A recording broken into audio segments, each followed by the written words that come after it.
वसगडेचे भूमिपुत्राचा कृषीरत्न पुरस्काराने सन्मान.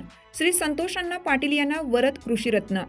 सोमवार दिनांक 29 डिसेंबर 2025 रोजी वरद गुरुकुल विद्यानिकेतन सैनिकी पॅटर्न निवासी संकुल सांगवडे या शिक्षण संस्थेचा वार्षिक स्नेह संमेलन सोहळा पार पडला. दरवर्षी विविध क्षेत्रातील आदर्श व्यक्तींची निवड करून त्यांना वरद पुरस्काराने सन्मानित केलं जातं. संस्थापक माननीय श्री CS पाटील सर यांनी या प्रसंगी बोलताना सांगितलं की शून्यातून विश्व निर्माण करण्यासाठी अहोरात्र कष्ट, अपार मेहनत, जिद्द व सातत्य यातून कमी खर्चाची व अधिक उत्पन्नाची कृषी व कृषी संलग्न क्षेत्रात अलौकिक कार्य करत असलेले वसगडे नगरीचे सुपुत्र माननीय श्री संतोष अण्णा पाटील यांना वरद कृषीरत्न 2025 या पुरस्काराने सन्मानित करण्यात आलं.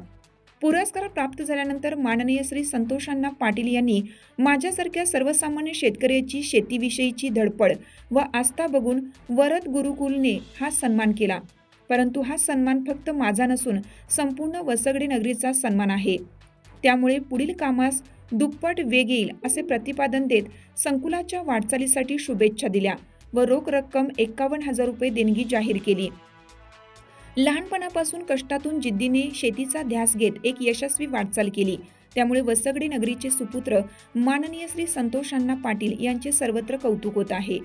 यावेळी संस्थापक श्री CS पाटील सर, अध्यक्षपदी सांगवडेवाडीचे लोकनियुक्त सरपंच श्री सुदर्शन खोत, श्री सतीश झांजगे, श्री छन्नू सिंग मोहिते, श्री अजय वसगडेकर, दैनिक देशोन्नती निलंगा तालुका प्रतिनिधी रमेश लांबोटे आदी मान्यवर उपस्थित होते.